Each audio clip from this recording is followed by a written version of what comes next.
Maagang nagising si Elma. Alas 5 pa lang ng umaga ay naka-uniforme na siya ng kulay asul na housekeeping attire. Nakaupo siya sa gilid ng kanyang kama sa inuupahang maliit na kwarto malapit sa universidad. Habang inihigop ang malamig na kape, ay pinagmamasdan niya ang mumunting kaldero at plato sa kanyang mesa.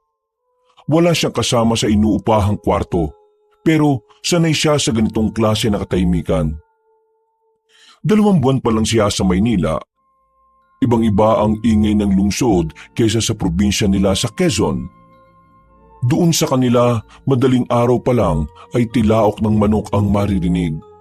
Samantalang dito ay busina na ng jeep at kalampag ng tricycle ang nangunguna sa ingay. Ngunit para kay Elma, isang pagkakataon ito para makaahon siya sa hirap ng buhay. Kaya tinanggap niya ang trabaho bilang utility worker sa isa sa kilalang universidad sa Maynila. Pagdating niya sa campus ay sinalubong siya ng malamlam na ilaw ng lobby sa isang gusali. Dumiretso kagad siya sa locker room at nag-ayos ng sarili. Merong kaunting kwentuhan sa mga katrabaho pero iniwan na rin niya ang mga kasama kalaunan. Bitbit niya ang mop at timba. Nakayuko at tanda na sa unang araw ng paglilinis. Doon niya unang nakasalubong ang isang lalaking naglalakad din patungo sa storage room. Si Gavin. Hindi katangkaran ang binata pero gwapo. Makisig at maayos ang tabas ng buhok. May ngiti ito na parang hindi pangkaraniwan sa isang utility staff. Hi! Hello! Oh, pwede ba magtanong? Saan ba yung... Ay nako, pasensya na po kayo, bago lang ako dito eh. Baka hindi ko masagot yung tanong nyo kung patungkol yan sa mga building. Hindi ko pa kabisado eh. 2 weeks pa lang akong nagtatrabaho rito. Storage room lang yung itatanong ko. Ikaw siguro yung bagong staff na sinasabi sa akin. Bago lang din ako. Ito yung ID ko. Oo, bago lang din ako. Ikaw na pala yung sinasabi na bagong darating? Oo, ako na yun. Well, nice meeting you. I'm Elma. Ako naman si Gavin. Matapos silang magkamayan, ay may kung anong gaan ng loob ang naramdaman si Elsa. Hindi siya talaga sanay makipag-usap sa lalaki pero kay Gavin, parang may puwersang humihila para maging komportable siya sa binata. Mabilis ang naging takbo ng araw. Madalas silang magkasabay ni Gavin sa paglilinis ng hallway, lecture rooms at opisina ng mga professor. Minsan ay nauuna si Elma magpunas ng salamin habang nagwawalis naman si Gavin sa gilid.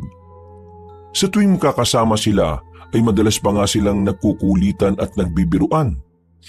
Alam mo Elma, kapag nagtagal tayo dito, baka mas memorize ko na yung dumi ng sahig kesa sa mukha ng mga estudyante. Loko-loko ka talaga. Bakit mo naman nasabi yan? Kasi naman, mas madalas pa akong nakatingin sa sahig kesa sa mga estudyante. Ang corny mo talaga. Pero tumatawa ka naman. Nakita ko yon, huwag mo nang itanggi.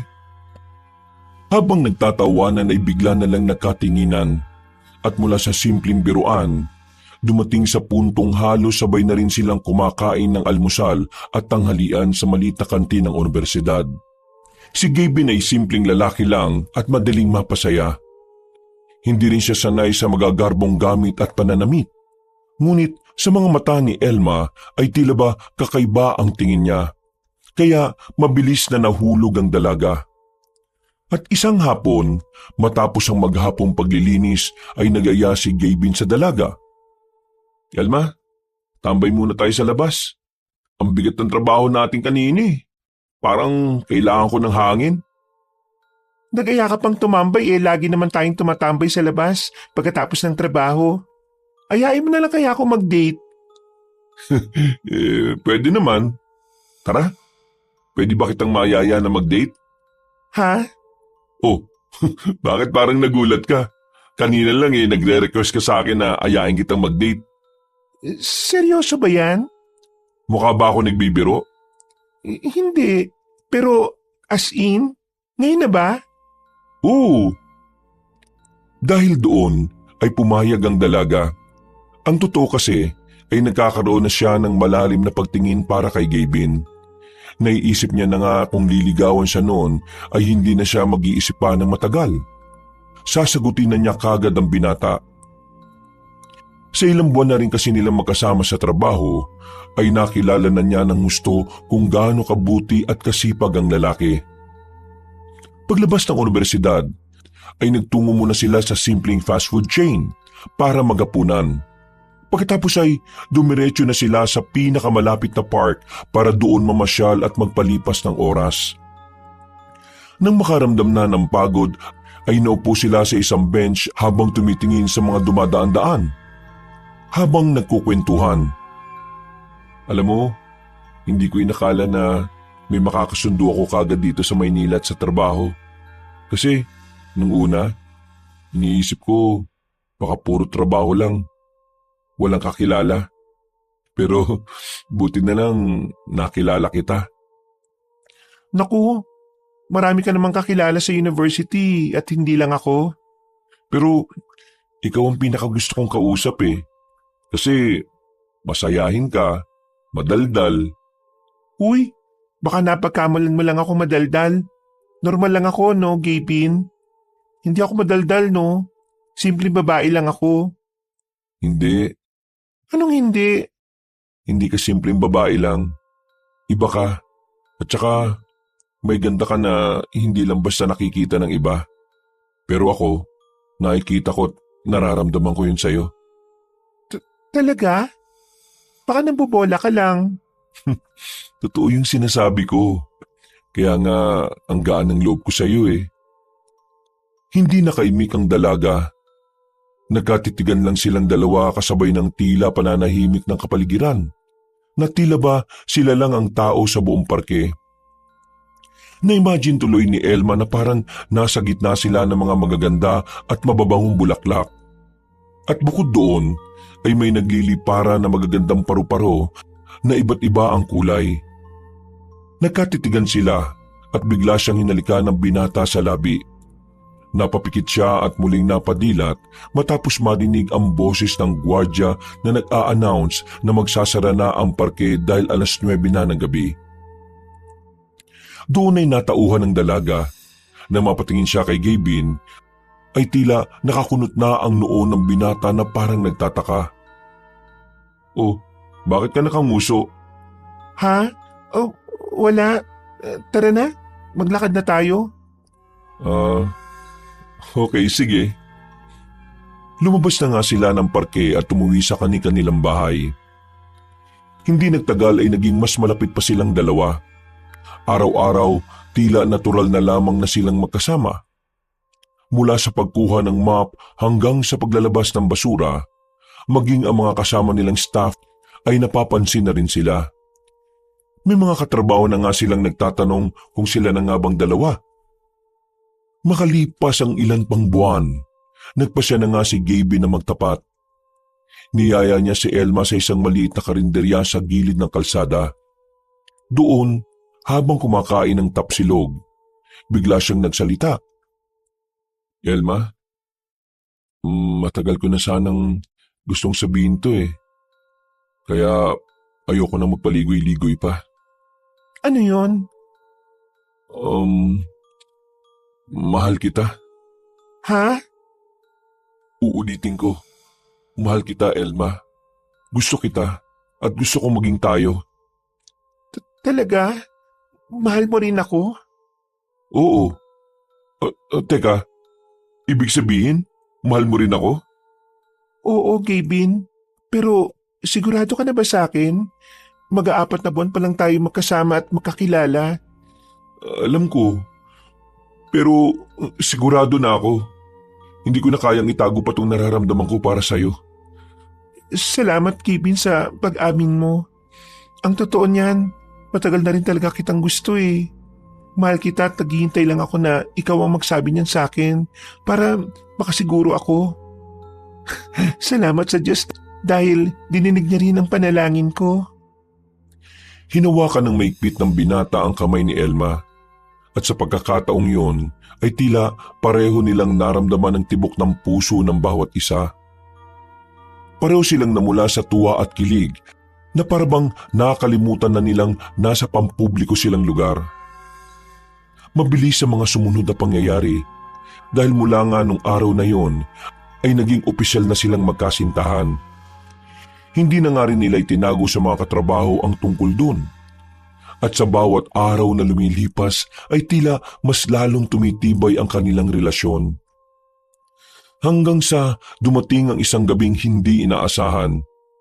Sa unang pagkakataon, sa inuupahan ni Elma ay nagpunta si Gabin dala ang simpleng pagkain. Nagsalo sila, nagkwentuhan at nagtawanan. Ngunit sa gitna ng katahimikan ng gabi ay may kakaibang init na bumalot sa kanilang dalawa. At ang gabi ring yun ay lumampas sila sa linya ng pagiging magkasintahan. Naging mas malalim pa ang ugnayan nila sa isang desisyong magbabago sa lahat. May nangyari nga sa kanila at ilang ulit nilang pinagsaluhan ng isa't isa ng gabing yun hanggang sa sila ay mapagod. 2 linggo matapos sa may mangyari, napansin ni Elma ang kakaibang nararamdaman. Madali siyang napapagod, madalas na nahihilo at hindi na rin siya dinaratnan. Kinabahan siya at inilihim na muna kay Gabin ang tungkol dito. Nagpa-check up siya nang walang nakakaalam na kahit sino at doon niya nakumpirma na buntis nga siya. Pagsapit ng gabi ng kanilang pagkikita ni Gabin ay dito niya isiniwalat ang lahat. Gabin, buntis ako. Ha? Totoo ba yan? Ba't parang gulat na gulat ka?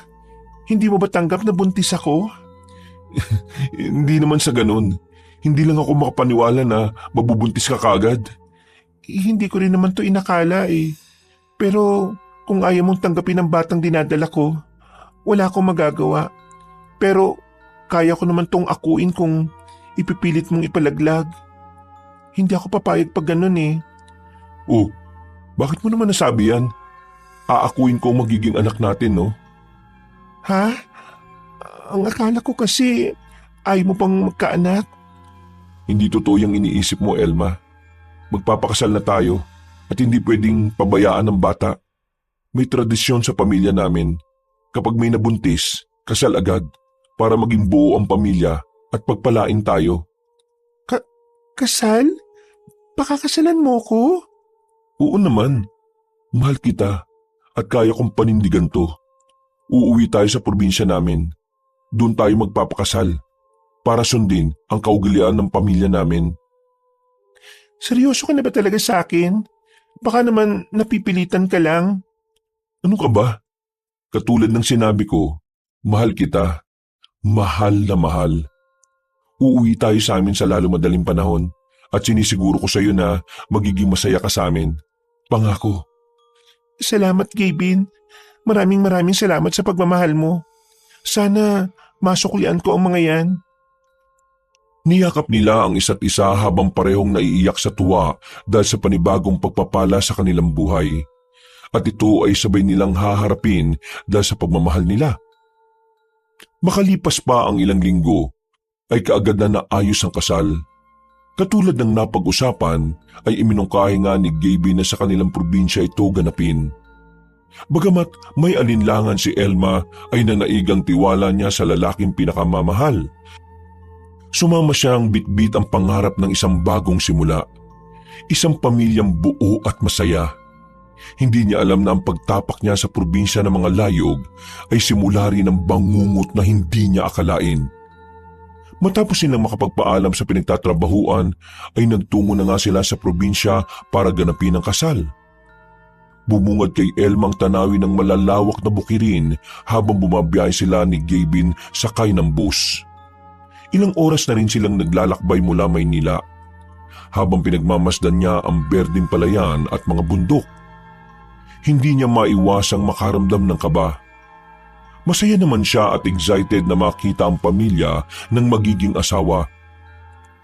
Pero sa hindi malamang kadahilanan ay may kakaibang takot sa kanyang puso. Gabin, Sigurado ka ba na magiging maayos ang pagtanggap ng pamilya mo sa akin? Oo naman, maniwala ka sa akin. Mahal ka nila agad, kahit na hindi ka pa nila nakikita. Basta, ikaw ang pinili ko, tatanggapin ka nila. Lalo na ngayong buntis ka. Inaabangan ng pamilya at angkan ko ang ganitong bagay. Kinakabahan ako eh. Huwag kang kabahan masyado. Mag-relax ka lang, dahil baka makasama yan sa anak natin. Ako na nagsasabi sa'yo, tanggap na tanggap ka ng pamilya ko. Salamat, mahal. Salamat din sa pagsama sa akin. Hindi ko malilimutan ito, lalo na't sagradong-sagrado talaga sa angka namin ang ganitong tagpo. Gumaan man ang pakiramdam, pero may bagyang bigat pa rin para kay Elma ang salitang sagrado. Iniisip niya, baka dahil lamang sa konserbatibong tradisyon ng pamilya. Mabilis na lumipas ang oras. Pagbaba nila sa terminal ng isang maliit na bayan, sinalubong sila ng malamig na simoy ng hangin. Ang paligid ay tila mas tahimik kaysa sa karaniwang baryo. May kakaibang katahimikan kahit maraming bahay. Ang ilang matatandang nakatambay sa tindahan ay tila matalimang tingin sa kanya, ngunit agad ng miti nang makita si Gavin. Elma, mahal, huwag kang mag-alala. Dahil ganito lang talaga ang ibang mga tao rito sa amin.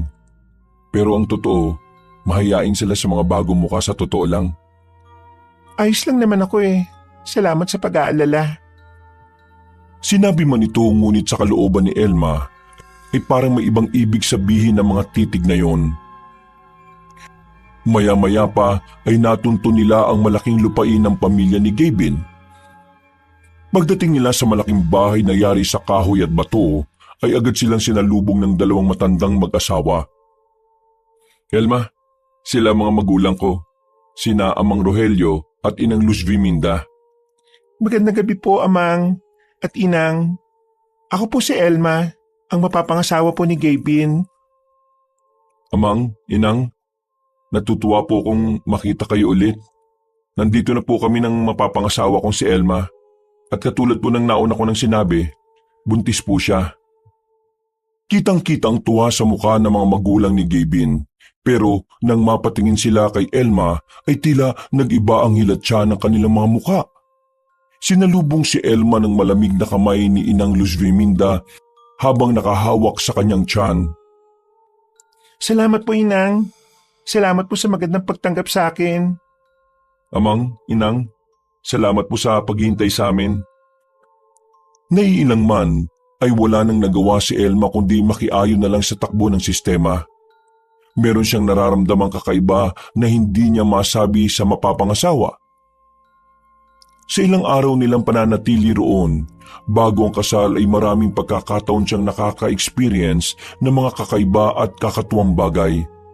Para bang palagi na lang may nakatingin sa kwarto nila at nakamasid. Pero sa tuwing babaling siya sa bintana ay wala namang tao roon. Biyernes ng 1:00 na madaling araw. Naalimpungatan si Elma dahil naramdaman niyang wala si Gavin sa kanyang tabi. Kagad siyang bumangon at tumingin sa paligid. Saan nagpunta yung asawa ko? Parang isimula nang pumunta kami rito. Madalas ko siyang napapansin na nawawala tuwing madaling araw. Para malaman kung anong ginagawa ng kanyang asawa ay lumabas siya ng silid. Pero maingat siya dahil ayaw niya ring makaistorbo sa ibang natutulog. Nakikituloy lang kasi sila sa bahay ng mga magulang ni Gavin at hindi lang sila ang tao roon. Nang nasa pasilyo na ng 2 palapag ay napatingin siya sa 2 pang kwarto sa bandang unahan. Ang sa kaliwa ay kay Amang Rogelio at Inang Luz Viminda. Habang ang nasa kanan naman ay sa iba pang nakatira sa bahay ng mga pinsan-pinsana ni Gavin na sina Kamu at Ining. Nagtaka siya dahil pare-parehong mga nakauwang ang pinto at dahil sa pagka-curious, kaya sinilip niya ang parehong silid. Napataas siya ng kilay dahil wala rin mga tao roon. Saan nagpunta yung mga taong yun? Ano kayang ginagawa nila ng ganitong oras? Imposible naman na sa taniman sila nagpupunta Masyado pang maaga para magtanim-tanim. Bago bumaba sa hagdan, ay napadungaw siya sa labas. Nakita niya sa hindi kalayuan ang kapamilya ng angka ni Gavin. Nasa bungad lang yon bago ang malawak na taniman. Nakasindi yung ilaw at parang may tao. Baka nandun sila. Nagmadali siya sa paglalakad pababa at nang nasa bandang sala ay sa kanya nakita ang asawa na biglang pumasok. Nagulat din yun nang makita siya. Saan ka galing? Teka, ano yung nasa bibig mo? Dugo ba yan? Ha? Hindi to dugo, no? Bakit bumaba ka? Sandaling at maghihilamos lang ako sa lababo, ha? Tara, doon tayo mag-usap. Isa ka ba nga kasi galing? Parang napapansin ko simula nang umuwi tayo dito, tuwing madaling araw ka nalang bumabangon. May hindi ka ba sinasabi sa akin, mahal? Ha? Anong hindi sinasabi? Saan mo naman nakuha yung mga ganyan?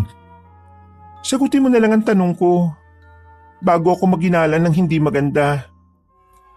Ayaw ko po sanang sabihin sa'yo eh. Kaso, sige na nga, para hindi ka na rin maghinala sa akin. Di ba, sinabi ko sa'yo na may tradisyon kami rito sa angka namin kahit noon pa? Para mapagpala yung kasal at pagiging buhay mag-asawa natin. Nagdarasal kami gabi-gabi sa kapilya. Ano yung pula sa labi mo? Dugo ba yan? Hindi to dugo. Nagnganga kasi ako kanina para hindi ako antukin. Di ba? Kung mapapansin mo yung mga pinsan kong sina Kamo at Ining, panay din ang nganga. Kesa magyosi ako, di magnganga na lang. Pero ngayon ko lang naman to ginagawa para hindi antukin. Ganun ba? Hanggang kailan naman yan? Hanggang bago tayo ikasal. Pwede ba ako sumama? Naku, wag na mahal. Ayaw nga kitang abalahin at ayaw rin nila ang mga tinang kasi nga baka makasama sa baby natin ang pagpupuyat mo. Tara na sa taas. Dahil baka kapag nakita ka pa nila ako pa mapagalitan ng mga yun. Sige. Sige, mahal. Umakyat na nga silang mag-asawa pero habang papunta sa kanilang silid ay nakaamoy ng malansang dugo si Elma. Hindi na lang niya ito masyadong pinagtuunan ng pansin dahil napadungaw na sila sa bintana. Doon ay nakita na nilang isa-isang naglalabasan ng mga nasa kapilya. Pagkatapos ng pangyayaring yun ay tila nasanay na lang si Elma sa tuwing nawawala ang asawa na madaling araw. Nagtutuloy-tuloy na siya sa pagtulog pero may kakaiba pa rin siyang pakiramdam patungkol sa mga nagaganap. Ipinagsasawalang bahala na lang niya dahil pakiwari niya ay hindi naman ito gaano kaimportante. Pero lingid pala sa kanya ay may kung anong kababalaghan ng ginagawa ang kanyang mapapangasawa, pati ang mga kalahi nito. Isang bagay na tiyak magpapaikot ng sikmura niya at magbibigay ng matinding takot kapag nalaman niya. Dumaan pa ang mga araw at sumapit na nga ang kasal nila. Ginanap ito sa mismong kapilya ng angka ni Gavin. Simple lang ang seremonya, mga bulaklak na galing sa bakuran, mga bisitang kadugulang lahat ni Gavin at isang pari na hindi pamilyar kay Elma. Habang naglalakad siya sa pasilyo ay ramdam ng buntis ang mga matang nakatuon sa kanya. Hindi gaya ng karaniwang kasal na puno ng tuwa at ngiti. Kakaibang katahimikan ang nangingibabaw sa pagisang dibdib na yon. Parang may lihim na itinatago ang lahat. Pero hindi ito alintana ni Elma dahil para sa kanya ay mas importante ang mahalagang araw na to sa kanilang mag-asawa. Nang magtama na ang mga mata nila ni Gavin, nakaramdam siya ng matinding ginhawa. Mahal na mahal kita, Elma. Mahal na mahal din kita, Gavin. Nang mag-anunsyo ang pare ay saka sila naglapat ng kanilang mga labi. Nagpalakpakan ng mga tao pero tila may kakaiba pa rin sa ngiti ng mga naroon, lalo na sina Amang Rogelio at Inang Luz Viminda. Pagkatapos ng kasal ay nagkaroon nga ng kasiyahan. Tipikal na sayawan, awitan, pagmemensahe at inuman hanggang sa magkapaguran. Kinagabihan, Matapos ang mahabang araw ng kasiyahan, ay ramdam ni Elma ang matinding pagod. Kaya nauna siyang nagpaalam sa asawa at mga bisita. Pagdating sa kanilang kwarto nilang mag-asawa, ay nakatulog siya kaagad. At sa kalagitnaan ng hating gabi, ay naalimpungatan siya dahil naramdaman niya ang tila pagkirot ng kanyang tiyan. Pagpaling niya sa kabilang parte ng kama, ay wala pa rin si Gavin. Wala pa rin si Gavin? Pero bakit parang ang tahimik na sa labas? Aray! Bakit sumasakit ang tiyan ko? Umupo siya tinimasimas saglit ang tiyan hanggang sa mawala ang pananakit. Pakiramdam niya ay parabang may kung anong gustong ipahiwatig ang nasa sinapupunan niya. Napakunot ang noon niya at bumangon, saka lumabas ng kwarto para hanapin at magpunta sa kasiyahan. Subalit katakataka na napakatahimik talaga ng paligid. Ang kaninang ingay ay wala na at parabang wala na ring tao sa labas. Nang sumilip pa siya sa mga kwartong nakabukas sa ikalawang palapag, ay wala rin doon ang mga magulang at pinsanan ng kanyang asawa. Wala pa rin sila? Ang tahimik na sa labas ha. Bago bumaba ng hagdan ay sumilip siya sa bintana. Wala na nga siyang nakita mga tao sa pinagaganapan ng kasiyahan na nasa bakuran lang din nila. Pero naroon pa rin ang mga upuan. Naiwan din ang mga gamit at mga ilaw na patay sindi. Pero wala nang nagmamaniobra. Saan naman kaya sila mga nagpuntahan ngayon? Pati yung mga bisita wala na rin. Dali-dali siyang bumaba sa sala at lumabas para magtungo sa bakuran. Wala na rin talaga siyang makita mga tao, kundi puro kalat ng kasiyahan lang ang naiwan. Tila nilalamon ang katahimikan ng paligid. Maliban sa tunog ng kuliglig at ilang mahihinang alingaw-ngaw na mga yapak mula sa malayo. Ano yung mga yapak na yun? Baka sila yun. Kinakabahan man, ay mas nangibabaw ang kanyang kuryosidad na malaman kung ano ba ang talagang nangyayari. Kabado siyang sumunod sa pinagmumula ng ingay hanggang sa marating nila ang bukana ng taniman. Doon niya lang din napansin na nakabukas ang ilang ilaw sa kapilya nang mapatingin siya roon. Nakakita siya ng iilang imahe ng tao, kaya mas lalo siyang na-curious. Bakit ba ako kinakabahan ng ganito? Nagpatuloy siya sa paglalakad, dahan-dahan at maingat upang hindi makagawa ng ingay. At habang papalapit sa kapilya, ay mas lalo ring tumindi ang kaba na nararamdaman niya. Napahawak siya sa dibdib at pilit na ikinakalma ang sarili. Hanggang sa marating na ni Elma ang kapilya na pinagdausan ng kasal kanina. Kahit nakabukas ang pinto, ay hindi siya dumiretso roon. Gumilit siya at tahimik pa rin na nagmamasid. At makalipas ang ilang sandali, ay nakarinig siya ng boses ng babae na parang sumisigaw at nagmamakaawa. Mas lalo itong dumagdag sa kanyang kaba. Pero nandun pa rin ang pagpupursige niya na makita kung ano ang nangyayari sa loob ng kapilya. Nang makarating siya sa gilid ng bintana, ay pasimple siyang sumilip. Maingat pa rin upang hindi makagawa ng atensyon. Nanlaki ang mga mata ni Elma nang makita kung ano ang nangyayari. Sa loob ng kapilya, kitang-kita ng dalawang mga mata niya ang asawa na si Gavin, si Amang Rogelio, Inang Luz Viminda, Kamu, pati si Ining kasama ang iba pang mga kaanak at bisita sa kasal. Nakapalibot ang lahat sa isang babaeng nabugbog, puno ng galos, kaya duguan. Ito pala ang naririnig niyang sumisigaw at nagmamakaawa na pakawalan na. Nakahiga yun sa gitna ng altar habang umiiyak at pilit na kumakawag-kawag. Halos matutok ni Elma ang bibig sa kanyang mga nasaksihan. Anong ginagawa nila? Bakit may babaeng nakahiga sa altar? Natigilan na siya sa pagkausap sa sarili. Narinig kasi niya na nagtatawanan ng mga taong nakapalibot sa babaeng hirap na sa kalagayan. Pero tumahimik din kaagad ang lahat nang magtaas ng kamay si Amang Rogelio. Pagkatapos ay tinapik na ni Inang Luz Viminda ang anak na pumagitna sa lahat. Habang ang babaeng duguan ay nagpupumiglas pa rin at nagmamakaawa. Magandang gabi mga kasama, mga kapwa ko at mga kalahing layog. Layog? Parang narinig ko ng salitang yun sa probinsya namin Hindi ko lang matandaan kung anong ibig sabihin. Maraming salamat sa pagsama sa kasal namin ng bago kong asawa na si Elma. Inuulit ko po, taus-puso ko nagpapasalamat sa inyo.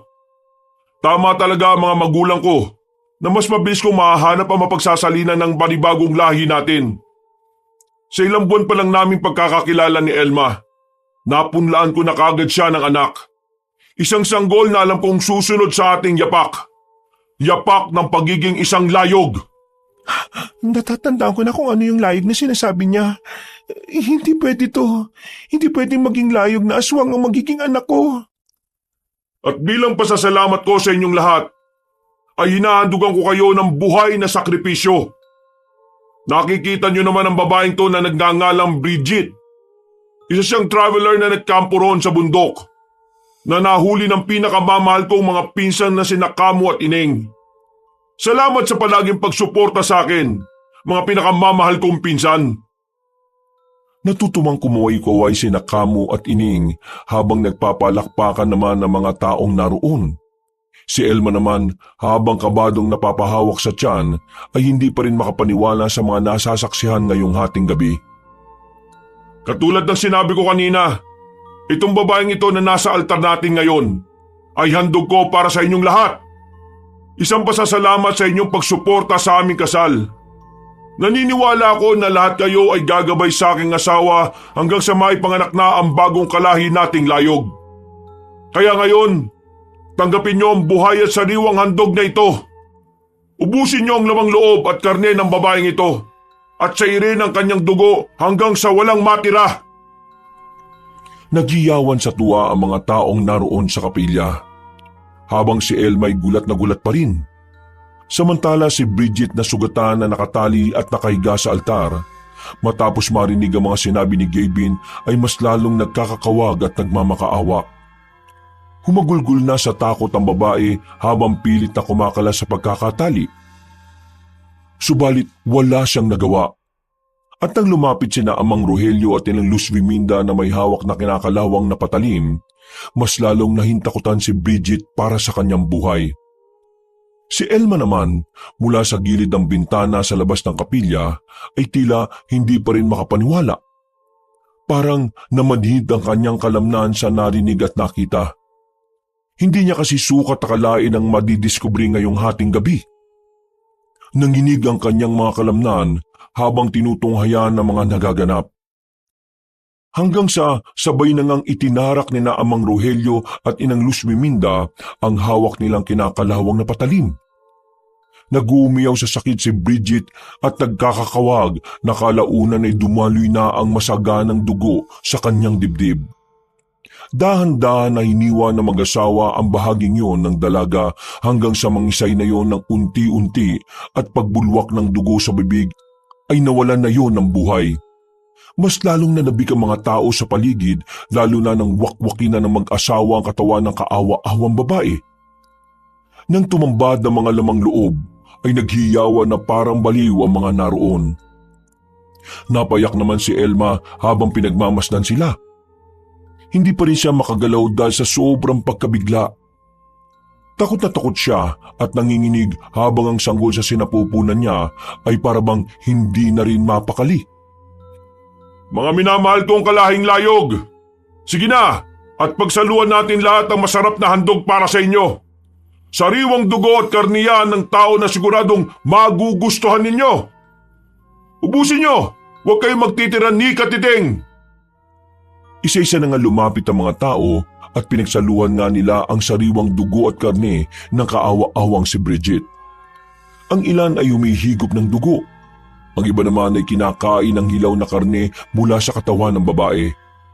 Si Gavin mismo pati ang mga magulang at mga pinsan niya ay nakisalo na rin at kitang-kita ng dalawang mga mata ni Elma ang tungkol sa bagay na yon.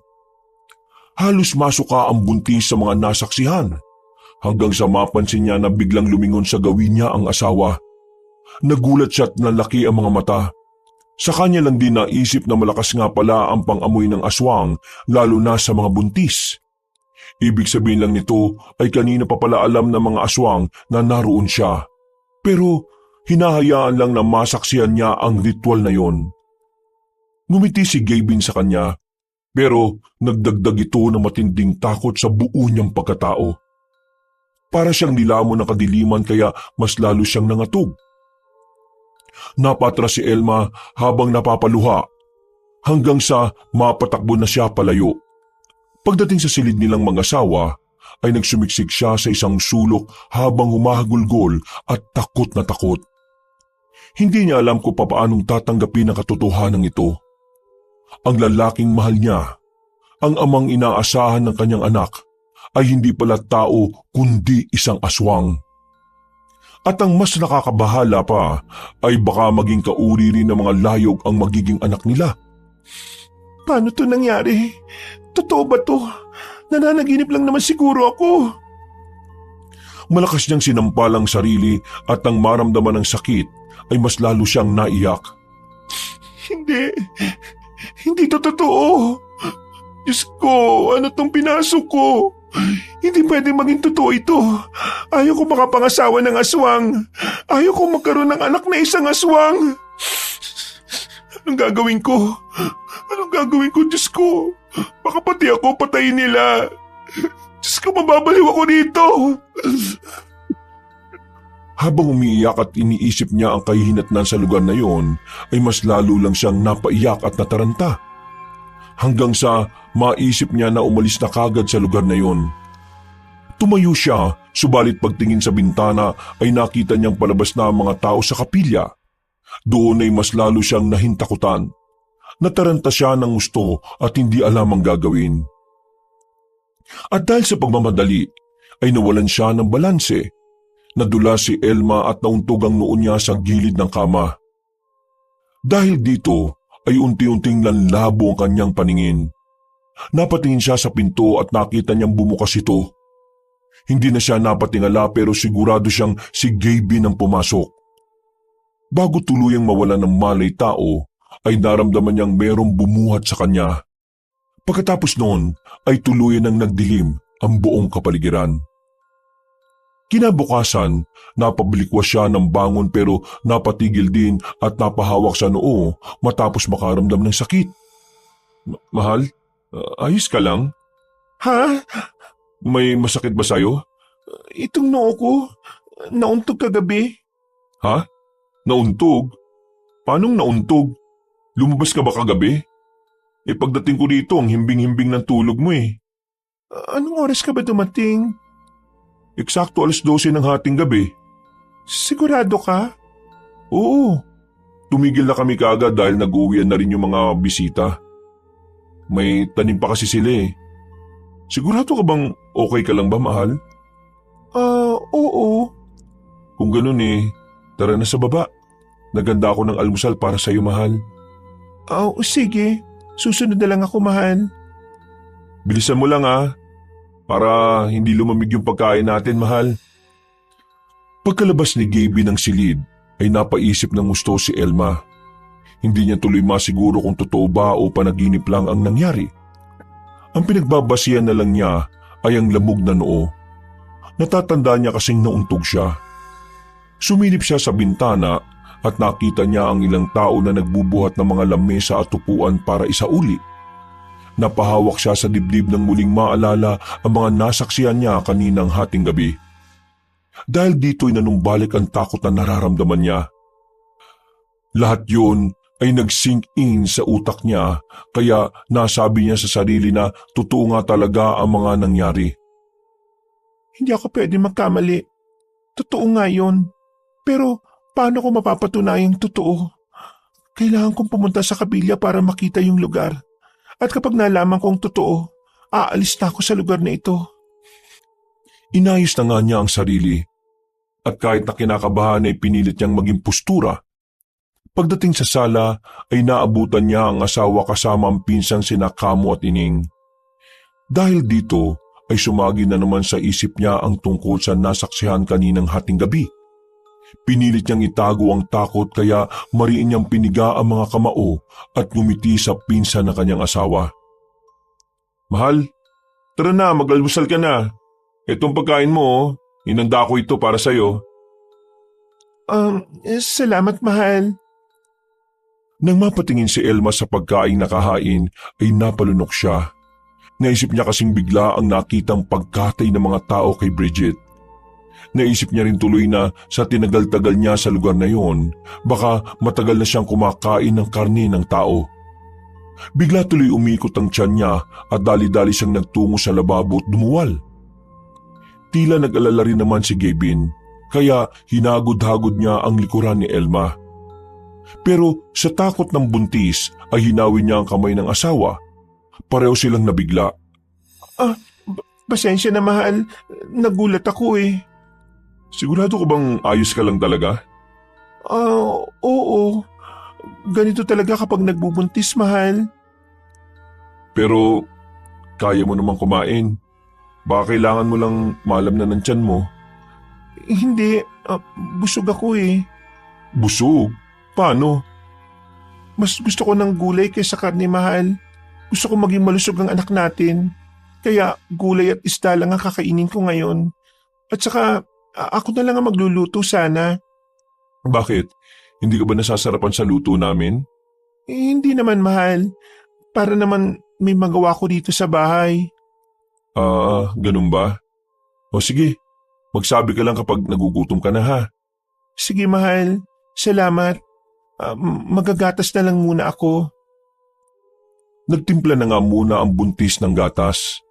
Sila Kamo at Ining naman ay nakatingin lang sa kanya kaya nailang siya. Hindi lang siya nagpahalata sa mga yon. Makalipas ang ilang minuto, dahil abala na ang lahat kaya nagpasya siyang maglakad-lakad habang hindi pa mainit. Tinungo niya ang kapilya na eksaktong nakabukas. Hindi na siya nagdalawang isip pa. Pumasok siya tinungo kaagad ng kapilya. Pero nagulat siya nang makitang malinis yun at walang bahid ng kahit na anong mantsa ng dugo. Imposible to. Kitang-kita ko sila kagabi. Kitang-kita ko kung paano nila nilantakan yung nagmamakaawang babae. Siguradong may mga mantsa ng dugo rito. Mahal? Nandito ka lang pala. Anong ginagawa mo rito sa kapilya? Ha? Bakit parang gulat na gulat ka naman dyan? Ano kasi, mahal? Magdarasal sana ako. Ang tagal ko na rin kasi hindi nakakapasok ng simbahan eh. Kahapon lang galing tayo dito. Iba naman yon. Ang ibig kong sabihin eh, hindi na ako nakakapagdasal-dasal ba? Ganun ba? Kung ganun sasamahan kita. Tara. Hinatanga ni Gavin ang asawa. Naupo sila sa unahan at magkatabing humarap sa altar. Pagtingin ni Elma sa pinakaharap ay parabang kakaiba na rin ang tingin niya sa mga santo. Pakiwari niya tuloy ay pang-front lang ng pamilya ni Gavin ang kapilya patungkol sa totoo nilang pagkatao. Ganun pa man, may naglalaban pa rin sa utak niya na nagsasabing panaginip lang ang nangyari kagabi. Nakampante lang siya bigla nang humawak sa kamay niya ang asawa na sa isang iglap ay nawala ang takot sa kanyang dibdib. Nakatinginan sila at biglang nagngitian. Sabay tayong manalangin? Sige, mahal. Pumikit na silang pareho at nagsimulang manalangin. Hindi narinig ni Elsa kung anong dinalangin ni Gavin, pero siya ay marubdob talaga ang pagdarasal. Panginoon, kung ano man pong nangyayaring hindi maganda, alam ko pong hindi mo ko pababayaan pati po ang magiging anak ko. Mahal na mahal ko po ang asawa ko pati ang nasa sinapupunan ko. Kaya po sana sa inyo ko ipinagkakatiwala ang lahat. Ilayo niyo po kami sa lahat ng klase ng gawang masama. Salamat. Salamat po. Pagkarian niyo ang buhay ko. Salamat po talaga. Matapos nilang manalangin ay mas lalong nakaramdam na matinding kaginhawaan si Elma. Sabay silang bumalik sa bahay at para malibang-libang ay naglinis na lang din siya. Sila lang din kasi ni Gavin ang naroon. Pero nagpapahinga ang kanyang asawa. Sina Amang Rogelio at Inang Luz Viminda ay nasa taniman habang sina Kamo at Ining ay meron ding pinuntahan. Mabilis na lumipas ang oras. Mga bandang 3:00 ng hapon ay nagpaalam si Elma sa asawa na magpupunta sa talipapa. Pumayag naman si Gabin at hindi na sumama dahil meron daw siyang pagkakaabalahan ngayon. Mag-isa ngang tinungo ng buntis ang pinakamalapit na talipapa sa lugar. At pagdating doon ay namili siya ng isa na siya namang lulutuin para sa kanilang hapunan. Sa hindi inaasahang pagkakataon ay nakita niya ang isang kakilala mula sa Quezon Province na napadpad din sa lugar na iyon. Gulat na gulat siya dahil dito na rin pala sa probinsyang ito nakatira ang babae. Nagkwentuhan sila ng mga buhay-buhay. At nang malaman ng kaibigan niya kung saan siya nakatira ay nanlaki ang mga mata nun. Oh, bakit parang gulat na gulat ka nung sinabi ko kung saan baryo ako nakatira? Binulungan si Elma ni Chita tungkol sa nasabing baryo. At nagulat ang buntis matapos nang sabihin sa kanya ang bali-balita patungkol sa baryo kung saan sila nakatira. Yun nga raw ang nag-iisang baryo na kinaiilangan sa kanilang probinsya. Hindi lang dahil sa liblib kundi dahil na rin sa mga kwento-kwento na maraming nananahang aswang doon. Dahil tuloy doon ay muling nanumbalik ang hinala ni Elma patungkol sa pamilya ng asawa. Kusang nag-sink in sa utak niya ang mga nangyari. Kaya habang pauwi ay napapaisip siya ng husto. Lalo na binalaan na siya ni Chita na habang maaga pa hanggat maaari ay umalis sila ng asawa niya sa baryo lalo na at buntis siya. Huwag na raw niyang hintayin na may mangyari pang hindi maganda. Kung totoo yung sinasabi mo, Chita, ibig sabihin lang nito, may tsansa na totoo talaga yung nangyari kagabi. Naguguluhan na ako Pero paano ako makakahanap ng pruweba nito? Kailangan ko munang makasiguro at hindi magpadalos-dalos. Pag-uwi niya sa bahay ay pilit niyang inaalis sa isip ang tungkol sa mga agam-agam. Nag-focus siya sa pagluluto sa sinigang na bangus. At nangapunan na. Nang ihatag niya sa hapagkainan ng pagkain ay tila dismayado ang mga kasama niya sa bahay. Maliban kay Gabin na parang excited na excited. Mga kasama, siguradong masarap tong niluto ni Elma. Namiss ko talaga yung pagluluto mo, mahal. Lalo na yung nasa Maynila pa tayo. O kain na, Amang, Inang at mga pinsan. Kain na kayo. Salamat, mahal. Kain na po tayo. Tikman nyo na, Insan, Kamo at Ining. Sigurado hindi nyo pagsisisihan ng lasa. Sabay-sabay nga silang nagapunan at habang kumakain ay tila kakaiba ang pakiramdam ni Elma. Para kasing napipilitan lang sa pagkain ang mga kasama niya. Halatang-halata kasi sa ekspresyon ng mga muka at kilos ng mga yun. Sa awa ng Diyos ay naubos naman ang ulam. Kaya kahit papaano ay nakahinga rin ng maluwag ang buntis. Nang matapos na silang magapunan ay nagpresenta na rin siyang maghugas ng pinagkainan. Habang ang mga kasama sa bahay ay nagkanya-kanya na. At bago magtungo sa silid nilang mag-asawa ay nagilamos muna ng katawan si Elma. Dahil dito ay nakatulog na rin siya ng maayos. Pero katulad pa rin ng mga lumipas na gabi. Tuwing madaling araw ay nagigising siyang wala sa tabi ang asawa. Sa tuwing titingin siya sa bintana ay makikita niya ang kapilya na may mga tao. Mas lalo tuloy lumakas ang inala niya pero hindi naman niya magawang makaalis dahil hindi pa niya nakukumpirma ang totoo. Sa bawat pagdaan ng araw ay mas lalong tumitindi ang hinala ni Elma. Pero sa kabilang parte ng isip niya ay naniniguro pa rin talaga. Hanggang ngayon kasi ay wala pa siyang napapatunayan. Kung totoo nga bang aswang nalayog o hindi ang kanyang asawa at ang mga angka nito.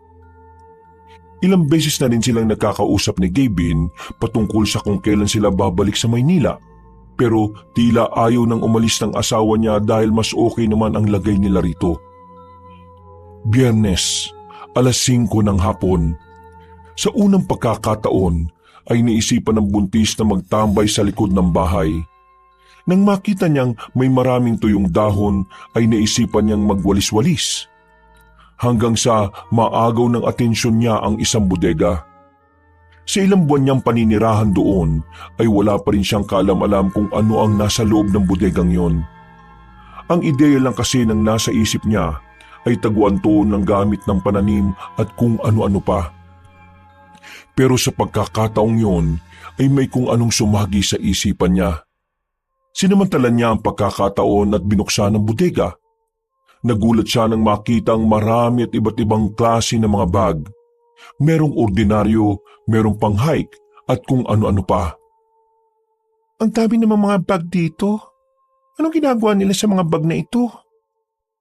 Isa-isa niyang kinalkal ang mga yon hanggang sa matsyempohan niya ang isang camper bag. Pagbukas ay nakakita siya ng mga damit at gamit ng pambabae. Kasama ang pitaka. Binuksan niya yun at ganun na lang ang gulat niya nang makita ang pamilyar na larawan sa ID. Bridgerton? Kilala ko to ah. Siya yung babaeng yun. Siya nga yun. Yung babaeng nilantakan nila. Kung ganun, totoo nga yung nangyari nung gabing yun at hindi pa naginip lang. Diyos ko po.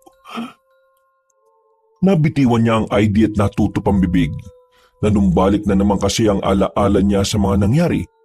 Lalo na ang mga sinabi ng asawa niyang si Gavin. Maraming salamat sa pagsama sa kasal namin ng bago kong asawang si Elma. Inuulit ko po, taos puso ako nagpapasalamat sa inyo. Tama talaga ang mga magulang ko na mas mabilis kong mahahanap ang mapagsasalina ng panibagong lahi natin. Sa ilang buwan pa lang namin pagkakakilala ni Elma, napunan ko na kagad siya ng anak. Isang sanggol na alam kong susunod sa ating yapak. Yapak ng pagiging isang layog. At bilang pasasalamat ko sa inyong lahat, ay hinahandugan ko kayo ng buhay na sakripisyo. Nakikita niyo naman ang babae ko na nagngangalang Bridget. Isa siyang traveler na nagkakampo doon sa bundok, na nahuli ng pinakamamahal ko mga pinsang sina Kamo at Teng. Salamat sa palaging pagsuporta sa akin, mga pinakamamahal kong pinsan. Katulad ng sinabi ko kanina, itong babae ito na nasa altar natin ngayon ay handog ko para sa inyong lahat. Isang pasasalamat sa inyong pagsuporta sa aming kasal. Naniniwala ko na lahat kayo ay gagabay sa aking asawa hanggang sa may panganak na ang bagong kalahi nating layog. Kaya ngayon, tanggapin niyo ang buhay at sariwang handog na ito. Ubusin niyo ang lamang loob at karne ng babae ito at sairin ang kanyang dugo hanggang sa walang matira. Diyos ko po, totoong aswang ang asawa ko, pati nang ang kanya. Yung babaeng si Bridget, biktima nila nung gabing yun. At hindi lang siya ang mga nabiktima nila, kundi marami pa kasi ang dami ng mga bag na to. Natigilan na siya sa pagsasalita nang marinig ang boses ni Kamo at Ining. Dahil dito ay dali-dali niyang inayos sa mga nasa bag at lumabas kagad ng bodega. Nagkunwari siyang nagwawalis ulit at pagdating ng dalawa ay tumingin lang yun sa kanya. Nginitian niya ang mga yon pero seryoso at nagtuloy-tuloy lang. Nakita niya rin si Kamo na may bitbit na namang panibagong bag. Dahil tuloy doon ay napaisip siya.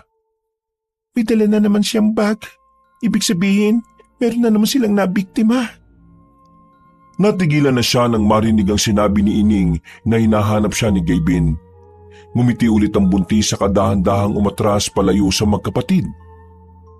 Habang naghahapunan ay tila lumilipad pa rin ang isip ni Elma.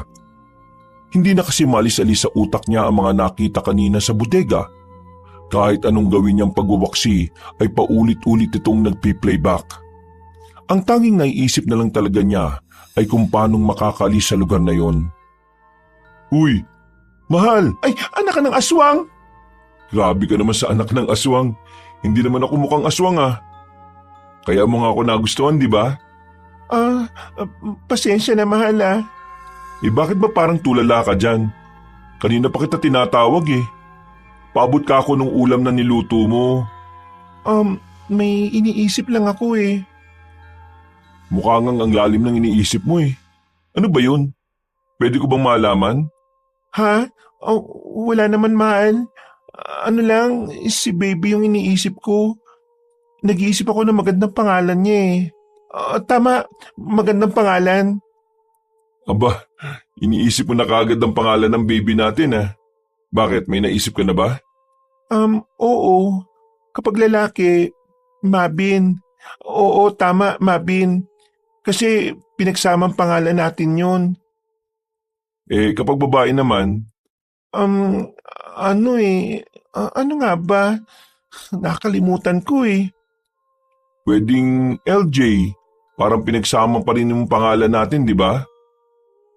Oo nga, ang galing mo, mahal. Nahulaan mo yung nasa isip ko. Hindi lang yung nasa isip mo ang kaya kong hulaan. Alam ko rin kung ano yung pinaplano mo. Ha? Anong ibig mo sabihin? Ang ibig ko sabihin, gusto mo ulit na mag-ano tayo, no? Alam mo na, pwede naman daw yun kahit nabuntis ka. Ikaw talaga, puro kakalokohan. Tatawa-tawa lang si Elma pero ang totoo ay kabadong-kabado na siya kanina. Dahil naisip niyang tila nabuko na siya ni Gavin sa plano niyang pagtakas. Nang matapos na silang magapunan, ay ang buntis ulit ang naghugas ng mga pinagkainan. Mag-isa siyang naiwan sa kusina. At dahil sa isda ulit ang ulam nila, kaya may mga malalaking tinik na natira. Pagkatapos maghugas sa mga pinggan, ay lumabas siya para itapon sa kaning baboy ang mga tira-tira. Mula sa hindi kalayuan ay nakarinig siya ng pamilyar na boses na parang sumusuka.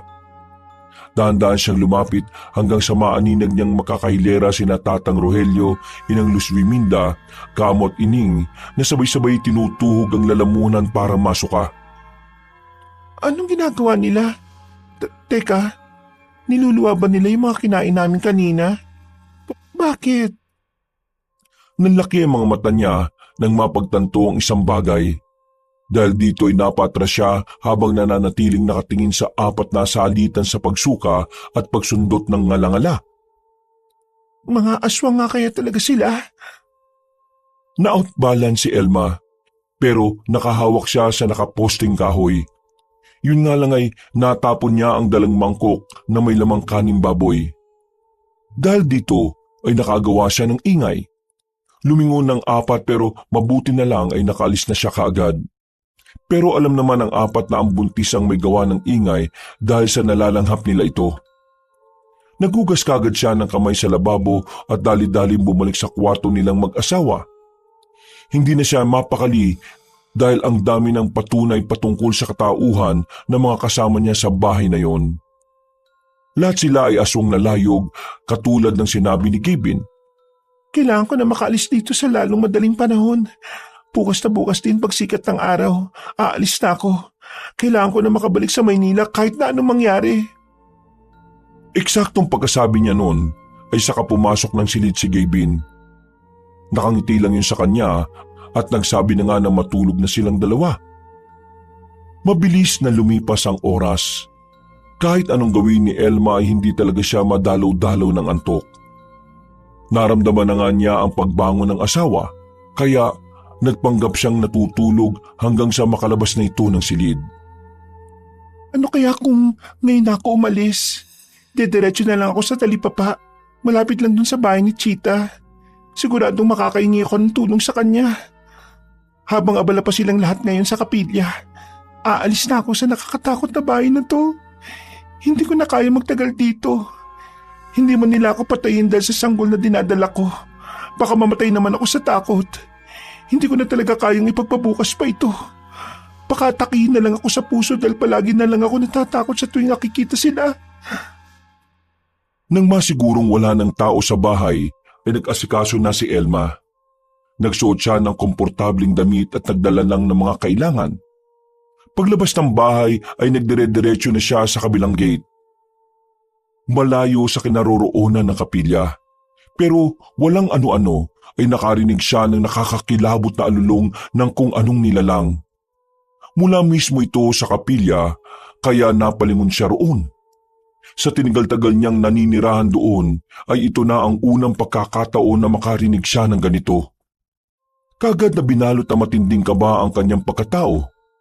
Pero sa kabilang banda naman ay biglang sumilay na naman ang kuryosidad sa kanyang puso at isipan.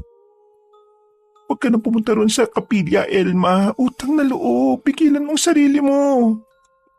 Sa huli ay mas nanig kaysa sa takot ang nararamdaman niyang pagka-curious.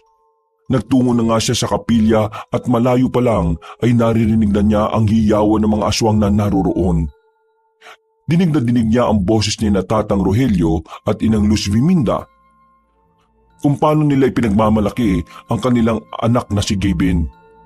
Sa loob ni Elma, nakaramdam siya ng matinding kalungkutan dahil alam niya sa sarili na totoo ang pagmamahal niya para sa lalaki. Napaisip kasi siya kung totoo nga rin kaya talaga na minahal siya ni Gavin o pinaglaruan lang ang kanyang damdamin dahil sa pakay na anak. Dahil dito ay napahawak na lang siya sa tiyan. Kasunod ng paghiyaw ng kung sino mang biktimang lalaki sa loob ng kapilya. Napakuyom na lang siya ng kamao at saka tumalikod. Buo na ang kanyang desisyon na dali-daling umalis sa lugar na yon. Nang makalayo-layo na, habang binabaybay ang mahabang taniman sa gilid ng burol, ay nakarinig siya ng mga yapak mula sa likuran. Mabibilis ito, mabibigat na halatang halata na hindi tao. Diyos ko po, may sumusunod na yata sa akin. Parang ang bilis naman nila matapos. Nagpatuloy siya hanggang sa unti-unting lumakas ang mabibigat na yabag. Paglingon niya sa likuran, ay naaninag niya kagad si Kamo na parang hayop kung tumakbo dahil maging ang mga kamay nito ay sumasayad sa lupa. Mula sa hindi kalayuan, sa likuran ni Kamo ay naroon naman si Ining na ganun din ang itsura. Mas lalong naging balang buntis nang sabay na kumislap sa pagkapula ang mga mata ng mga pinsan ng kanyang asawa. Hindi nila ako pwede maabutan. Bago pa niya matapos ang sinasabi, ay nakarinig na siya ng malakas na ugong. At sa isang iglap, ay magkasunurang lumagpak sa harapan niya sina Kamo at Ining. Parehong humihingal ang dalawa na may mga matang namumula. Napakabalasik na mga tingin na yun na parang sa titig pa lang ay papatayin na siya. Saan ka pupunta, Elma? 10 oras na ng ating gabi Tumatakbo ka sa madilim na daan na ito. Lubayan niyo ako, parang awa niyo na. Sinasabi ko na nga at magtatangka kang tumakas.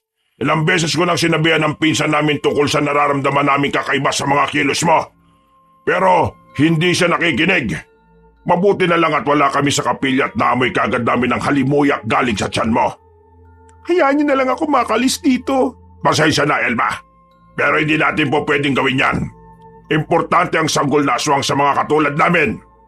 Kaya kong palaki na mag-isang anak ko. Tumigil ka! Alam na namin ang estilo ng mga katulad mo. Hindi ka rin naiiba sa mga babaeng matapos malaman ng totoo ay pinalalaglag ang bata. Habang nasa sinapupunan mo ang sanggol ni Gavin, mananatili ka rito! Please naman, mamamatay ako sa takot dito Kung gusto niyang mabuhay ang batang ito, hayaan niyo akong umalis. Huwag mo kaming diktahan kung ano ang gagawin namin, Elma. Malinaw na hindi ka pwedeng umalis sa lugar na ito. Maghintay ka na lang ng ilang buwan dahil pagkatapos mong maipanganak ang nasa tiyan mo, sinisiguro kong wala ka na ring silbi kay Gavin. Ikaw na ang susunod naming pagpipiestahan. Dahil sa mga sinabing yun ni Kamo, ay nangatog ang kalamnan ni Elma sa takot. Hindi tuloy siya makakilos at nang papalapit na ang magkapatid na aswang para ibalik siya sa bahay ay may biglang nangyari. Bitiwan niyo siya, mga siraulo! Napatingin sina Elma, Kamo at Ining sa pinanggalingan ng boses. Nang tumapat sa kanila ang ilaw ng flashlight ay napatakip sila ng mata. Doon ay naaninag nila ang 3 kalalakihan. Ang pasigaw na nagsasalita ay si Pinpin na edad 35. Moreno, matipuno at gwapo. Martial artist siya at traveler na maangas ang tono ng boses. Kasama niya ang pinsan si Kalo na edad 30 at medyo may pagkatsabi. At nasa likuran nila ang kaibigang si Kekels na matangkad at matipuno rin ang pangangatawan. Narinig niyo ba mga sinabi ko, mga tungaw kayo? Lubayan niyo ang babaeng yan! Tulungan niyo ako, pakiusap! Halika na rito, Miss. Mrs. pala. Huwag kang matakot dahil kami ang bahala sa'yo kapag lumapit ang mga yan dito. Sinamantala nga ni Elma ang pagkakataon. Tumakbo siya at nagtago sa likod ng 3 dayuhang lalaki. Hindi niya man kilala kung sino ang mga ito at kung saan nga nanggaling, pero nakasisiguro siyang hindi sila mga aswang. Makinig kayo mabuti, 2 kubag. Umalis na kayo rito bago pa magbago ang isip ko at makatikim pa kayo sa akin. Mag-iingat kayo sa kanila. Hindi sila mga ordinaryong tao. Ha? Anong ibig mo sabihin? Mga aswang sila. Mga aswang? Oo, mga aswang sila. Mga aswang na layog. Eksaktong pagkasabi noon ng buntis ay muling namula ang mga mata ni Kamo at Ining at sa isang kisap mata ay unti-unti ngang nagpalit ang dalawa bilang isang aswang na layog. Tila lumaki at tumaba ang panga nila. Tumulis ang pangil na katulad ng sa aso. Ang dila ay humaba rin na parang sa ahas habang naglalabas ng malakit na laway.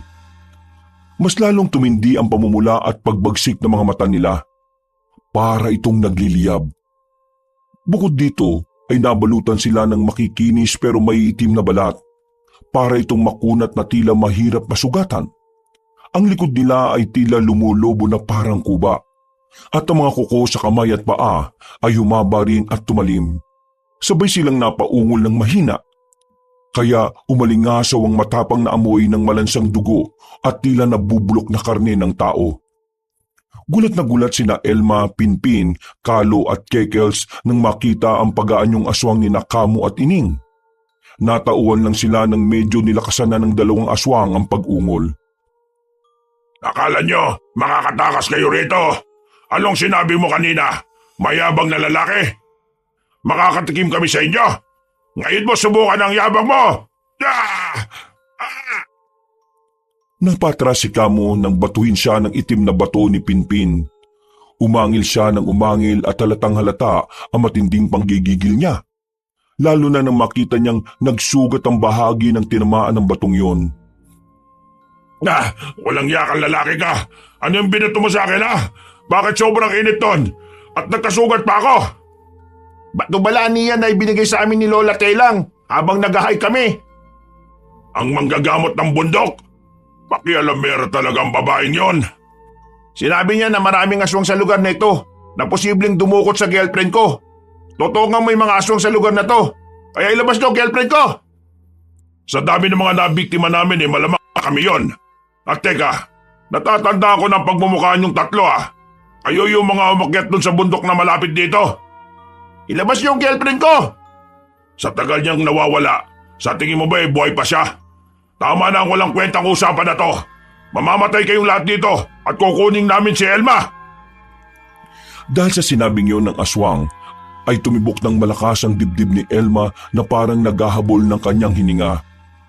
May malamig na pawis na bumalot sa kanyang batok at sa bawat pag-atras niya ay parabang mas bumibigat ang kanyang tiyan.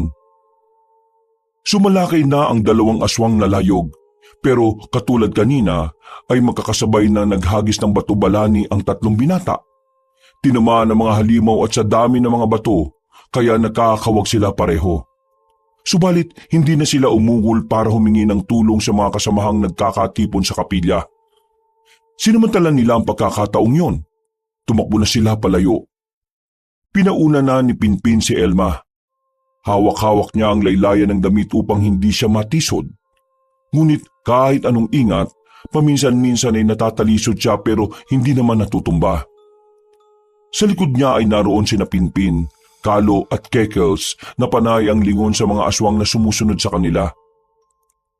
Nagulat ang tatlo nang makita nilang tila may kung anong pakpak na tumubo sa likod ng mga aswang. Mga kasama, may pakpak yung mga aswang. Bilisan mo, miss! Elma, ako si Elma. Pasensya na kayo dahil medyo mabigat ang tiyan ko dahil buntis ako. Huwag ka mag-alala dahil hindi ka namin pababayaan. Mga kasama, bilis! Nandiyan na sila at nagliliparan. Ano ba sila, mga ibon na aswang? Mga manananggal ba sila? Ang tawag sa kanila ay aswang na layog. Sa pagkakaalam ko sa probinsya namin, may mga layog mapalalaki man o babae. May kakayahan sila makalipad. Pero ngayon lang din ako nakakita ng mga aswang at hindi ko akalain na meron silang mga pakpak. Hindi na halos natapos ni Elmang sinasabi dahil mula sa kawalan ay umalingaw-ngaw ang pagaspas ng pakpak ni Kamo at Ining. Bago pa man makalma ang sinuman, ay sumugod na kaagad si Ining. Tumalon mula sa sanga ng puno na parang paniki. Tumili si Elma at napatras na halos matumba. Tulong mga kasama! Takbo na sa gilid, Elma! Bilis! Salamat! Mamaya ka na magpasalamat. Bilisan mo na at gumilid ka na. Dali-dali nga nagtago sa isang sulok si Elma. Sinamantala naman ito ni Kalo at Kekels. Meron silang ginagamit na patalim sa pag-hike. Inilabas nila ito pareho at saka hinarap si Ining. Sa kabilang kamay nila ay nandun pa ang isang piraso ng mga bato balani na binigay ng sinasabi nilang mahiwagang matandang babae. Hindi kami ang mamamatay dito, aswang! Kundi kayo! Galit na lumusob ang nasabing aswang na parang nagliliyab ang mga mata. Pero hindi nagpatinag sina Kalo at Kekels. Sabay silang tumalon at tumawak sa magkabilang pakpak ng nasabing halimaw. Gamit ang buong pwersa ay hinigit nila yon hanggang sa mabuwal sa lupa. Napaangil si Ining at nagkakawag, pero gamit ang patalim na hawak, magkasabay itong itinarak ni Kalo at Kekels sa pakpak ng aswang hanggang sa bumaon sa lupa. Mas lalong nagpumiglas ang kalaban pero hindi hinayaan ng dalawang binata na makapalag pa ito. Tikman mo tong aswang ka! Itong bato balani ang kainin mong hayop ka! Pinalamon niya nga ang bato balani at siniguradong malulunok ng aswang. Maya-maya pa ay sabay-sabay silang umatras ni Kekels habang pinagmamasdan kung papaano maglumpasay ang layog na nasa sahig. Umuungol pa ito na halatang humihingi ng tulong kay Kamo, pero hindi rin hinayaan ni Pinpin na makalapit yon at makatulong. Si Elma naman ay nanatili lang sa isang gilid habang pinagmamasdan kung paano makipaglaban ng tatlong lalaki. Sa unang pagkakataon sa kanilang buhay, ngayon lang siya nakakita ng mga tao na may kakayahang makipagtunggali sa aswang. Namangha siya kahit natatakot dahil ang akala niya ay sa labas lang nangyari ang ganitong klase ng eksena. Ilang saglit pa nga ay nagtuloy-tuloy na ang pangingisay ni Ining. Hanggang sa tila nasunog na ang katawan nito. Kitang-kita nila kung papaanong magsugat-sugat ang mga katawan nito. Eksakto naman na hinigit naman ni Kalo at Kekels ang mga patalim nila sa katuluyang lumayo sa naghihingalong aswang. Mga walang hiya kayo! Anong ginawa niyo kay Ining? Pinatay niyo ang kapatid ko! Kaya papatayin ko rin kayo lahat! Kahit ikaw, Elma! Ah! Huwag kang maraming sinasabi dyan, pangit na aswang! Animal kang lalaki ka! Ikaw ang animal! Ilabas mo ang girlfriend ko! Ilabas mo si Bridget! Wala akong ibabalik sa inyo dahil mamamatay na rin kayo dito! Galit na sumalakay si Kamo, pero mabilis lang siyang naiwasan ni Pinpin. Kitang-kita sa mga kilos na matipunong lalaki ang kasanayan nito sa pakikipaglaban, kaya mas lalong namangha si Elma. Para siyang nanonood ng maaksyong pelikula sa mga nangyayari. Dahil dito ay mas lalong nagalit si Kamo.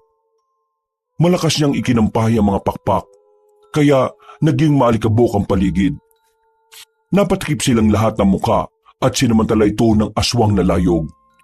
Una niyang tinarget si Pinpin para dagitin at ihulog habang nasa itaas na.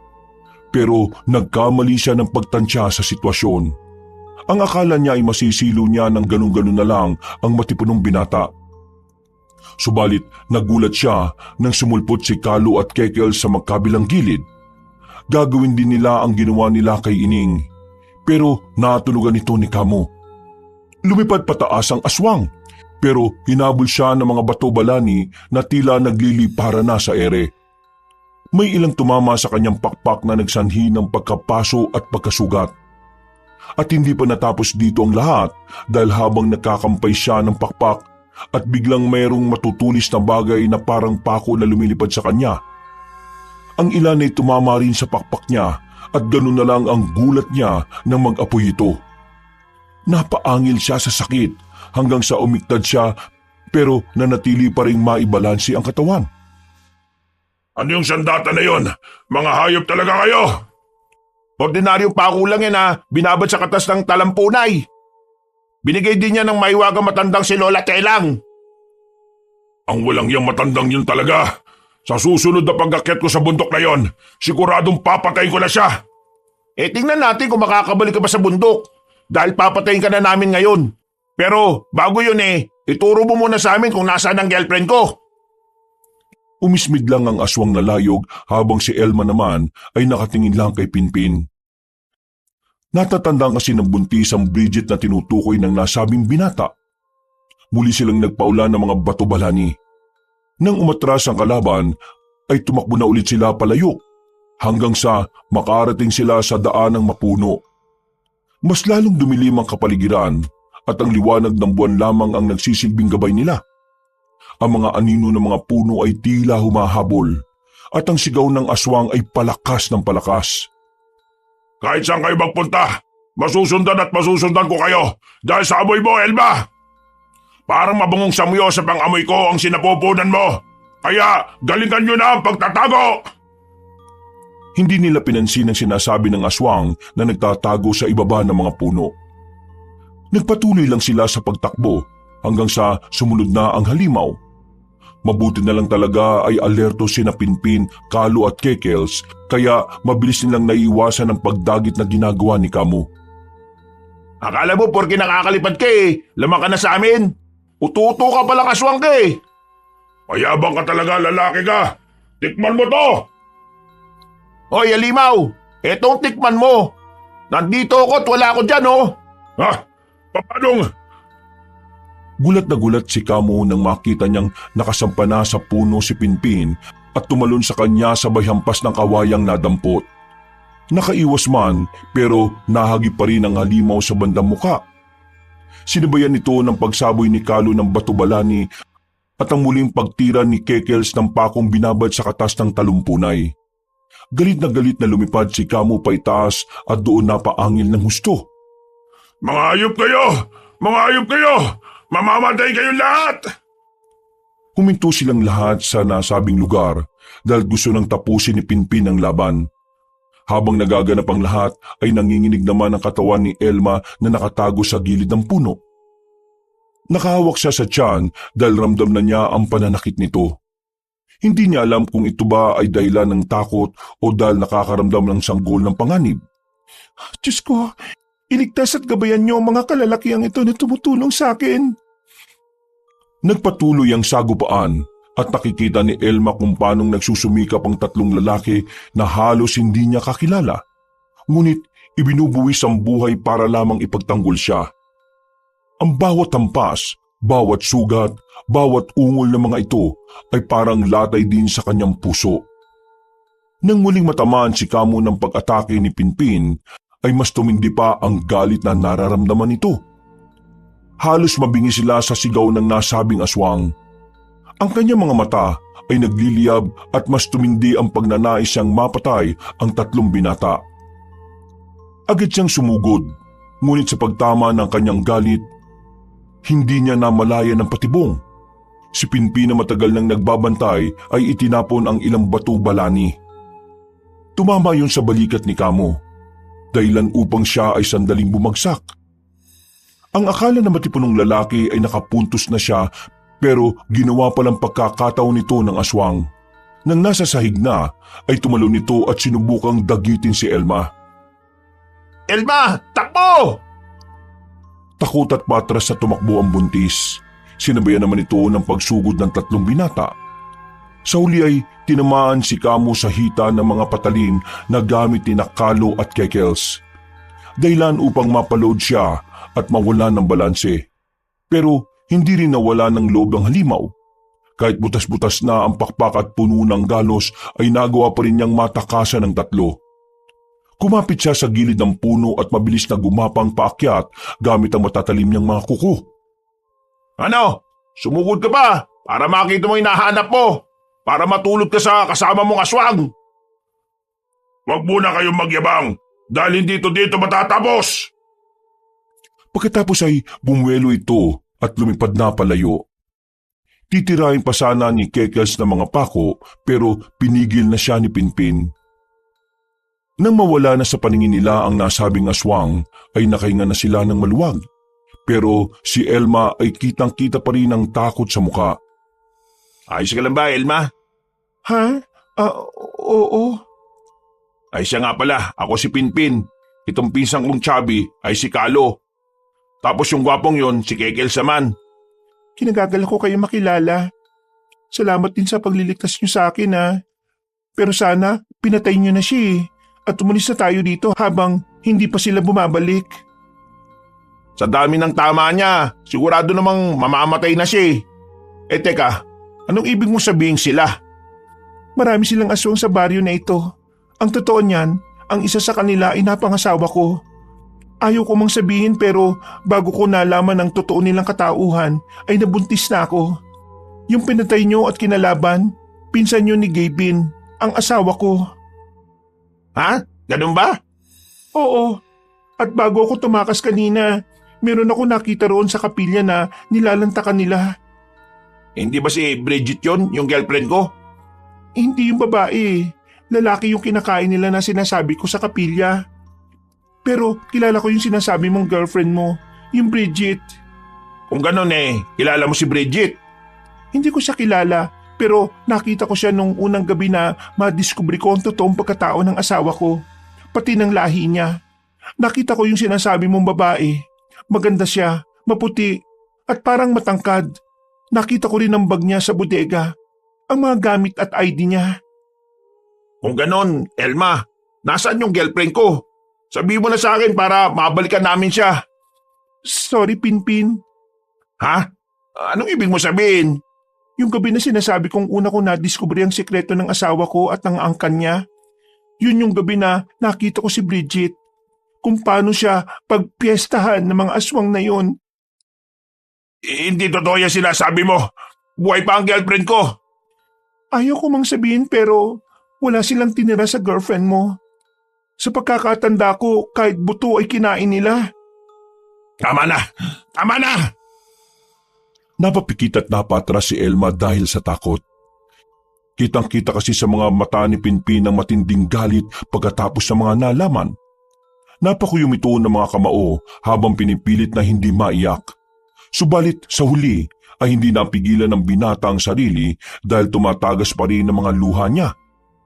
Napapikit siya at sinubukang ikalma ang sarili. Kahit ang totoo ay hindi niya pa rin matanggap itong mga nalaman. Sino-sino ang mga gumawa nito sa kanya? Halos lahat ng pamilya ng asawa ko. Pasensya na dahil wala akong nagawa dahil takot na takot ako noon. Kalo, Kekels, umalis na kayo sa lugar na ito. Isama niyo na tong si Elma. Uy, insan, ano pinagsasasabi mo ha? Narinig mo naman yung sinabi ni Elma, di ba? Patay na raw si Bridget. Kinain na siya ng mga aswang kaya... Wala akong pakialam. Ipag-iiganti ko ang girlfriend ko at hindi ako matatahimik hanggat hindi ko sila napapatay lahat. Nasisiraan ka na ba? Siguro nga. Kaya umalis na kayo dito. Bilisan nyo na. Huwag mong gawin to, Pinpin. Alam mo nagagalit ka ngayon pero hindi mo sila mapapatay lahat. Marami sila rito. May mas mababangis pa kaysa kay Kamu. Kaya makinig ka sa pinsan mo, pakiusap. Wala nang saysay para mabuhay pa ako. Ang gusto ko lang naman ngayon ay ipagiganti ang buhay ng girlfriend ko.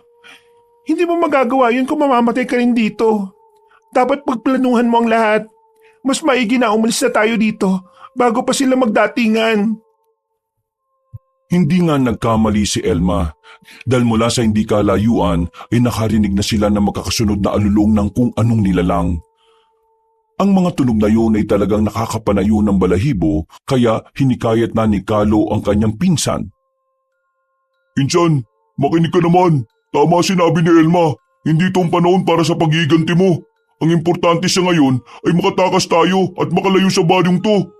Kung makakaligtas tayo rito, saka natin planuhin ang gagawin natin. At pwede tayong humingi ng tulong sa iba pang mas nakakaalam ng gagawin. Hindi ko kilala ang girlfriend mo pero sigurado ako na mas matutuwa siya kung makakaligtas ka ng buhay dito. Oo nga, insan. Sigurado ko matutuwa yun si Bridget. Kaya tara na, umalis na tayo rito. Mabuti na lang ay nakumbinsi ni na Elma at Kalo si Pinpin. Kaya dali-dali silang umalis sa lugar na kinaroroonan nila.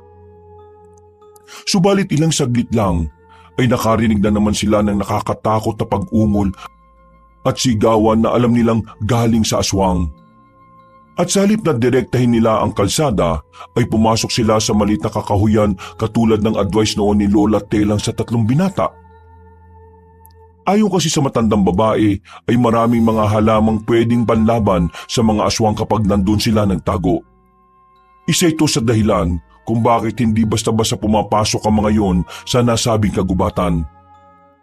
Mas makakahanap din daw sila ng ligtas na lugar sa dakong yon, kaysa sa kalsada na makikita kagad sila ng mga kalaban. Mas mabilis din sila makakaalis ng baryo kung shortcut sila sa kakahuyan kaysa sundan ng daan ng kakalsadahan. Madilim ang kakahuyan pero hindi pa rin sila gumagamit ng flashlight upang maiwasan na matuntun kaagad. Habang tumatakbo ay napapatingala si Elma. Kaya ang tingin niya sa mga anino ng puno ay tila mga nakakatakot na kamay na gusto siyang dakmain. Siya ang nauna habang nakasunod sina Pinpin, Kalu at Kekels. Hindi man ipinahahalata pero hingal na ang buntis. Pero sa kabila ng takot na nararamdaman ay hindi siya po pwedeng tumigil. Naisip na rin niyang magpaiwan pero alam niyang hindi papayag ang tatlong kasama. Kaya nagpupursige rin siya sa abot ng kanyang makakaya. Anak, kaunting tiis na lang. Makakaalis na tayo sa impyernong lugar na ito. Hindi tayo pababayaan ng Panginoon, anak. Pagkatapos niyang kausapin ang sarili, ay palakas na ng palakas nilang naririnig ang mga ingay ng aswang. Unti-unti na ring umaalingasaw ang mabahong amoy na sinyalis na malapit na sa kanila ang mga kalaban. Bilisan natin mga kasama. Sigurado kong hindi sila titigil at hindi tayo nakikita. Sigurado ka bang ayos ka lang? Gusto mo bang ipasa na muna kita? Kaya ko pa naman. Salamat. Bago pa matapos ng buntis ang sinasabi ay isang malakas na alulong na naman ang umaalingaw-ngaw malapit sa kanila. Ang alulong na yun ay parang isang panawagan, isang senyales sa iba pang mga layog. At hindi sila nagkamali dahil ilang minuto pa lang ang lumipas ay lumitaw mula sa dilim ang tatlong figura ng halimaw. Mapapayat pero malalaki ang mga mata, baluktot ang mga braso at naglalaway ang bibig ng mga ito. May nakakita na sa atin, Diyos ko po! Huwag ka mag-alala, Elma. Hindi ka namin pababayaan. Kekels, i-cover mo si Elma. Madali ka, tol! Sumunod kaagad si Kekels. Wala nang nagawa si Elma nang ipasan siya ng gwapong binata saka sila na unang tumakbo. Nagpaiwan naman ang magpinsan na Pinpin at Kalo na hinarap ang tatlong aswang na layog. Habang nagtatago silang dalawa at nagmamatsyag ay nagsimula naman sa pakikipagsagupa ang magpinsan. Kitang-kita ni Elma kung paanong tila paglaruan ni Pinpin ang mga kalaban. Manghang-mangha siya dahil para talagang action star ang matipunong binata. Grabe, ang galing talaga ni Pinpin makipaglaban, no? Ang gara lang ng pangalan niya. Ay, ano ba itong mga sinasabi ko? Ngumiti lang si Kekels at sinabi nga na isang professional martial artist si Pinpin. At ang totoo niyang pangalan ay Crispin, kaya ganun ang kanyang palayaw.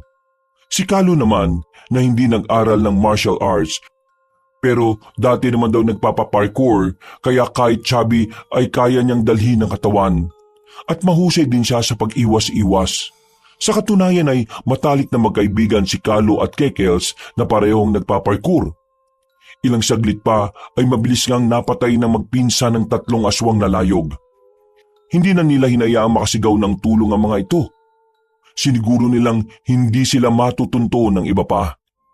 Samantala, habang abalang nag-uusap sina Elma at Kekels ay meron sumulpot na aswang sa likuran nila. Dali-dali yung dumamba pero natulak kagad ng gwapong binata ang buntis. Pareho silang nadapa habang ang aswang ay napakapit sa matabang puno. Sinamantala ni Kekels ang pagkakataon. Paglingon sa kanya ng layog ay kagad niyang sinaboy ang batubalani. At dahil sa nakanganga ang aswang kaya hindi sinasadyang nalunok nito ang isang batubalani. Ilang saglit lang ay nangisa yun hanggang sa unti-unting nagsugat-sugat ang dibdib at katawan. Lumagpak sa lupa ang nasabing halimaw hanggang sa mawalan na ito ng buhay. Salamat, Kekels. Kamunti ka na tayo rin, eh. Mga kasama, magmadali na tayo. Napaupo silang lahat dahil biglang humangin ng malakas. Pagtingala nila ay nakakita sila ng maraming aswang na layog na nagliliparan. Narinig na rin nila ang galit na boses ni Kamo. At lalong kinabahan at natakot si Elma dahil narinig na niya ang boses ni Gavin pati nila Tatang Rogelio at Inang Luz Viminda. Diyos ko po, natuntun na yata nila tayo. Bilisan na natin! Takbo na! May mga mangilang-ilang ngang aswang na nangunang sumugod pero pinagbababato lang ito ni Nakalo at Kekels ng mga bato balani. Nang dumukot ulit sila sa mga bulsa,